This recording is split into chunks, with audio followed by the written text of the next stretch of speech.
सलाम नमस्ते सत श्री अकाल, मैं यहाँ इंग्लिश हूँ। मैं कुक अप अ स्टोर्म नामक एक हांगकांग पाक नाटक फिल्म की व्याख्या करने जा रहा हूँ। फिल्म स्प्रिंग एवेन्यू हांगकांग में सेवन नामक एक प्रसिद्ध स्थानीय रेस्टोरेंट के आसपास केंद्रित है। रेस्टोरेंट के प्रतिभाशाली शेफ स्काई को दक्षिणी शैली के व्यंजनों में माहिर हैं। एक टीवी होस्ट एक पाक कार्यक्रम में 30 साल पुराने रेस्टोरेंट और उसके शेफ को पेश करता है। स्काई राष्ट्रीय टेलीविजन पर अपनी प्रतिभा दिखाता है, भले ही वह पहले से ही स्प्रिंग एवेन्यू में सर्वश्रेष्ठ शेफ के रूप में लोकप्रिय है। उनके साथ उनकी दोस्त उनी को भी लोगों से मिलवाया जाता है। वह आमतौर पर रेस्टोरेंट के वित्तीय पहलू का प्रबंधन करती है।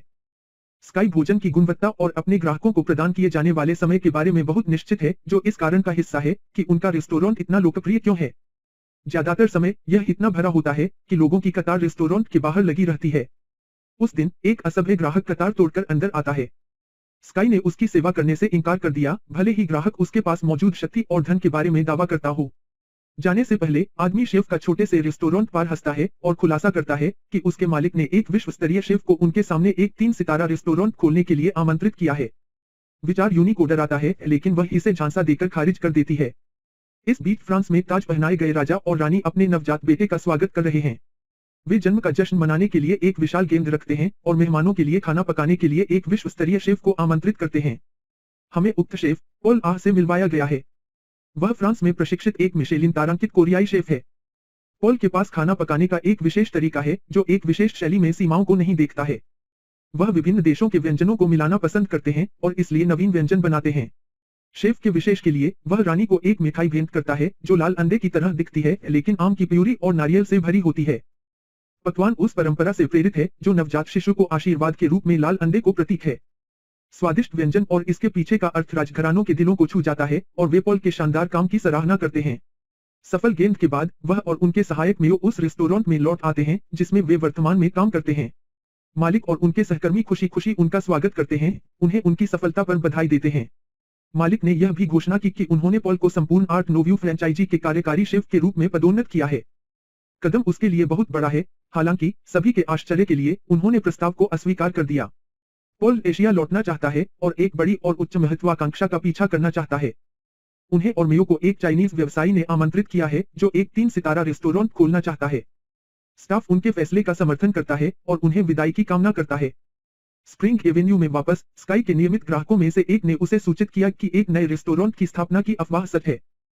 स्काई के लिए यह खबर बहुत प्यारी है, क्योंकि वह चाहता है कि उसकी छोटी कॉलोनी विकसित हो, लेकिन एक नए रेस्टोरेंट का मतलब होगा कम ग्राहक और अधिक प्रतिस्पर्धा। जब आकाश 10 साल का था, तब उसके पिता उसे मारते थे और रसोइया के रूप में कोई प्रतिभा नहीं होने के कारण उसका अपमान करते थे। एक दिन उन्होंने स्काई को छोड़ दिया और पिता होने के कारण अपने पाक करियर को इस बहाने चुना कि स्काई नूडल्स का एक अच्छा कटोरा भी नहीं बना सकता। तब से सेवन रेस्टोरेंट के मालिक और मालिक अंकल सेवन ने उनकी देखभाल की है। उसने स्काई को वह सब कुछ सिखाया जो उसे अपने पिता के विपरीत भोजन के बारे में जानने की जरूरत थी। वर्तमान में स्काई अपने पिता से 20 वर्षों से अधिक समय से नहीं मिला है और उसके साथ मेल मिलाप करने की उसकी कोई योजना नहीं है। अगली सुबह पॉल हांगकांग आता है और एक बड़ी ग्रुपर मछली की तलाश में बाजार जाता है। विक्रेता के पास इनमें से केवल एक ही है और वह इसे स्काई को बेचने का फैसला करता है, यह जानते हुए कि वह इसे बेहतर तरीके से पकाएगा। पॉल का तर्क है कि एक दुकानदार को पक्षपाती नहीं होना चाहिए। विक्रेता द्वारा उन दोनों के लिए मछली को आधे में काटने से पहले वे एक छोटी सी बहस में पड़ जाते हैं। कुछ हफ्ते बाद स्टेलर नाम के 3 सितारा रेस्टोरेंट का उद्घाटन समारोह है, जो सेवन रेस्टोरेंट के ठीक सामने है। ली मैनेजमेंट ग्रुप के अध्यक्ष और प्रबंधक रेस्टोरेंट के पहले अतिथि के रूप में आते हैं और पॉल और मेयो द्वारा उनका स्वागत किया जाता है। वहीं सेवन रेस्टोरेंट के लोग अगले हफ्ते के लिए अलग अलग डिस्काउंट ऑफर की घोषणा करने लगते हैं। जब स्टेलर रेस्टोरेंट के सुरक्षा गार्ड उन्हें रोकने की कोशिश करते हैं, तो टकराव पैदा हो जाता है। यह पॉल और मेहमानों का ध्यान आकर्षित करता है, जिससे वे यह देखने के लिए बाहर आते हैं कि उपद्रव क्या है। जब बातचीत गर्म हो जाती है, तो मेयो सुझाव देता है कि वे यह देखने के लिए एक प्रतियोगिता आयोजित करें कि कौन सा रसोइया बेहतर है। स्काई और पॉल एक दूसरे को बाजार से पहचानते हैं और चुनौती स्वीकार करते हैं। वे मछली काटने की प्रतियोगिता में शामिल होने का फैसला करते हैं। पॉल पहले जाता है और कुछ ही समय में मछली की सभी पसलियों को कुशलता से उठाता है। उसके बाद स्काई उसी मछली को लेता है और 1 मिनट के भीतर उसे समान टुकड़ों में काट देता है। भीड़ उसके लिए ताली बजाती है और यहाँ तक कि पॉल भी प्रभावित होता है। ली ग्रुप के चेयरमैन को नतीजे घोषित करने हैं। निष्पक्ष तरीके से उनका दावा है कि सही परिणाम केवल अंतर्राष्ट्रीय शेफ चैलेंज प्रतियोगिता में घोषित किए जाएंगे, जिसमें दोनों शेफ ने भाग लिया है। उन्होंने यह भी घोषणा की कि वह सभी इमारतों को हटाने और इसे आधुनिक बनाने के लिए पूरी स्प्रिंग एवेन्यू कॉलोनी पर कब्जा करने की योजना बना रहे हैं। यदि स्काई प्रतियोगिता में जीत जाता है, तो अध्यक्ष कॉलोनी की विरासत को संरक्षित करने की अपनी योजना को वापस लेने के लिए तैयार है। हालांकि यदि पॉल जीतता है, तो वह योजना को पूरा करेगा। अपने हाथों में पूरी कॉलोनी के भविष्य के साथ आकाश दबाव महसूस करता है, फिर भी वह अपना सर्वश्रेष्ठ प्रदर्शन करने के लिए दृढ़ संकल्पित है। अगले कुछ दिनों के लिए 7 रेस्टोरेंट में ग्राहकों की संख्या कम हो जाती है। यूनी चिंतित है कि जल्द ही व्यवसाय से बाहर हो सकता है, लेकिन स्काई ने उसे आश्वासन दिया कि यह संभव नहीं है। वह उसे एस्केरगोट्स और फील्ड घोंगे का एक उदाहरण देता है, यह दावा करते हुए कि हमेशा ऐसे लोग होंगे जो एक को दूसरे से ज्यादा पसंद करते हैं। स्टेलर रेस्टोरेंट से बेहतर होने के लिए उन्हें अपना खाना बदलने की जरूरत नहीं है, क्योंकि हमेशा ऐसे ग्राहक होंगे जो एक बेहतर पसंद करते हैं। अगले दिन स्काई निराशा से मिलता है जब वह बाजार जाता है और पता चलता है कि स्टेलर रेस्टोरेंट ने सभी अच्छी मछलियां खरीदी हैं। 7 रेस्टोरेंट में श्रमिकों के लिए दिन तब तक निराशाजनक होता है जब तक उन्हें पता नहीं चलता कि स्काई को पाक प्रतियोगिता के लिए चुना गया है। वह जल्द ही सेमीफाइनल के लिए चुने जाने के लिए पॉल के खिलाफ जाएंगे। लेकिन फिर यह भी घोषणा की जाती है कि विजेता को प्रतियोगिता के 2 बार के विजेता माउंटेन को के खिलाफ जाना होगा। आकाश यह देखकर हैरान है कि उसके पिता ने वह सफलता हासिल कर ली है जो वह चाहता था। वह अब फाइनल में पहुंचने और उसके खिलाफ प्रतिस्पर्धा करने के लिए और भी अधिक दृढ़ है। उस रात चाचा 7 अपनी यात्रा से घर लौटते हैं और स्काई को एक पब में बुलाते हैं। लंबे समय के बाद उससे मिलने के लिए उत्साहित स्काई स्थान के लिए दौड़ता है, लेकिन अपने पिता को चाचा 7 के साथ पाता है। माउंटेन स्पष्ट रूप से कहता है कि वह अभी भी स्काई में विश्वास नहीं करता है और उसे अपने करियर के लिए छोड़ने का पछतावा नहीं है। आकाश ने अब तक सुनी सबसे दुखदायी बातें हैं, लेकिन वह गुस्से से अपना दर्द छुपाता है। वह प्रतियोगिता जीतने का वादा करता है और साबित करता है कि एक अच्छा रसोइया होने के लिए माउंटेन जैसा बुरा व्यक्ति होने की आवश्यकता नहीं है। पाक द्वंद्व के दिन प्रतियोगियों को अपनी पसंद का व्यंजन पकाने और उसे प्रस्तुत करने के लिए 90 मिनट का समय मिलता है। स्काई एक पारंपरिक नमक बेक्ड बतख बनाता है, जबकि पॉल एक फोई ग्रास शरबत बनाता है। पूरे 90 मिनट गहन हैं, क्योंकि दोनों रसोइये अपने अपने व्यंजन बनाते समय बहुत विशेषज्ञता दिखाते हैं। आकाश बतख को बिना किसी प्रयास के अंदर से काट देता है और उसे कुशलता से बाहर निकालता है, जिससे दर्शक हांफते हैं। अंत में वह बतख को नमक में सेंकता है और अतिरिक्त परत को तोड़ता है ताकि सब्जी के स्टफिंग के साथ अच्छी तरह से पके हुए बतख को प्रकट किया जा सके। न्यायाधीश इसे आजमाते हैं और पॉल के शरबत की तुलना में स्काई के बतख से अधिक प्रभावित होते हैं। जब वोट देने का समय आता है, तो पॉल को कुल 37 अंक प्राप्त करते हुए 3 9 और 10 में से 10 प्राप्त होते हैं। ठीक इसके बाद स्काई को पहले 2 जजों से 2 10 प्राप्त हुए।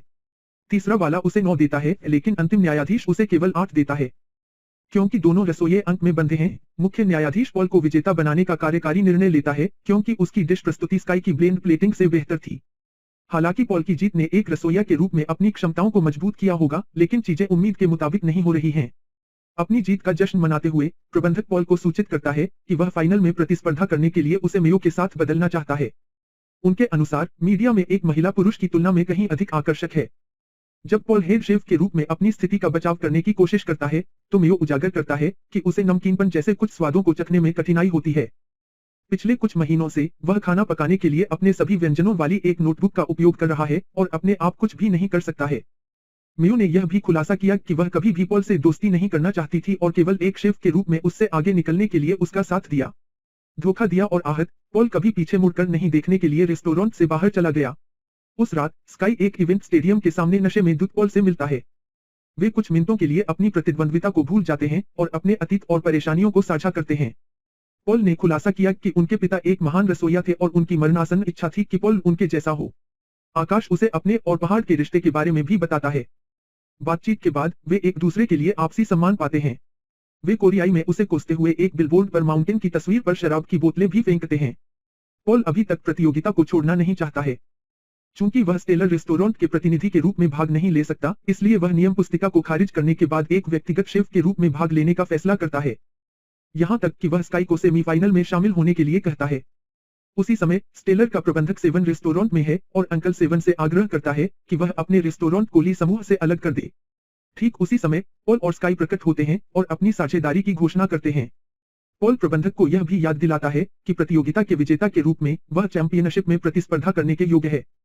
अगले कुछ हफ्तों के लिए स्काई और पॉल एक साथ काम करते हैं और प्रशिक्षण लेते हैं। वे एक दूसरे की खाना पकाने की शैली को आजमाते हैं और पारंपरिक व्यंजनों के आधुनिकीकरण के एक सामान्य आधार पर पहुंचते हैं। पाक कला प्रतियोगिता का सेमीफाइनल मकाऊ में स्टूडियो सिटी कैसीनो में होता है।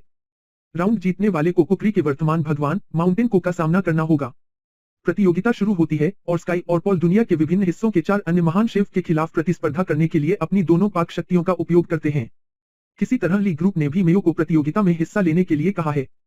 वह यह साबित करने के लिए अधिक सावधानी से खाना बनाती है कि वह पॉल से बेहतर है। वह जमे हुए फोम के साथ एक सीप का व्यंजन बनाती है जिसे न्यायाधीश शुरू में तारीफ करते हैं, लेकिन परोसे जाने पर वे इसे औसत दर्जे का पाते हैं। इस बीच पॉल और स्काई एक विखंडित मेपो टोफू बनाते हैं। स्काई की स्वाद की भावना सामग्री के स्वाद को निर्धारित करने में मदद करती है, जबकि पॉल की पाक कला की समझ तकनीकों और प्रक्रियाओं के साथ मदद करती है। साथ में वे एक आधुनिक डिजाइन के साथ एक पारंपरिक व्यंजन बनाते हैं। न्यायाधीश पकवान को विस्तार से पूरक करते हैं, इससे पूरी तरह प्रभावित होते हैं। अंत में वे प्रतियोगिता जीतकर फिनाले में पहुंचते हैं। जैसा कि हर कोई जयकार करता है, पॉल मेयो को देखता है जो अपना सिर नीचा करके खड़ा है, शर्मिंदा है कि उसने उसे धोखा दिया और खुद को साबित नहीं कर सका। फाइनल राउंड के लिए केवल एक शेफ माउंटेन के खिलाफ प्रतिस्पर्धा कर सकता है। पॉल सोचता है कि उसके स्वाद की कमी के कारण वह भाग लेने के लिए अपात्र है। वह यह भी जानता है कि स्काई की माउंटेन को हराने की इच्छा बहुत ही व्यक्तिगत है, इसलिए वह फाइनल में स्काई फेस माउंटेन का सुझाव देता है। अगले दिन आकाश अपने पिता के साथ आमने सामने खड़ा होता है। प्रतियोगिता उन्हें 1 घंटे में कुछ भी पकाने के लिए कहती है।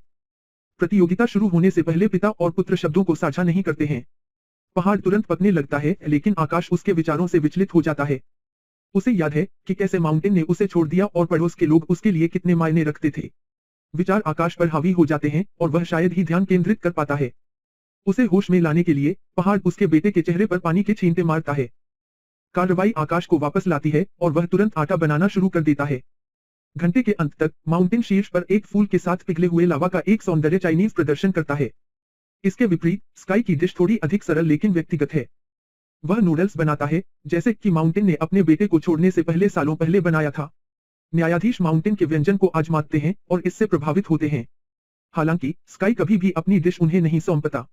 इसके बजाय वह माउंटेन को नूडल्स का कटोरा देता है। माउंटेन इसे खाता है और हिल जाता है क्योंकि वह याद करता है कि नूडल्स क्या दर्शाते हैं। अंत में उसके पास पाक कला में अपने बेटे की प्रतिभा को स्वीकार करने के अलावा कोई विकल्प नहीं है। प्रतियोगिता का विजेता स्पष्ट नहीं है क्योंकि न्यायाधीशों को कभी भी भोजन का स्वाद चखने को नहीं मिला। निम्नलिखित दृश्य में हम देखते हैं कि चाइनीज नववर्ष का जश्न मनाने के लिए 7 रेस्टोरेंट के बाहर भीड़ जमा हो गई है। वे एक परिवार के रूप में स्काई और पॉल द्वारा एक साथ पकाए गए भोजन का आनंद लेते हैं। इस तरह के और वीडियो के लिए सब्सक्राइब करें, नोटिफिकेशन ऑन करें और चैनल को मदद करने के लिए लाइक करें।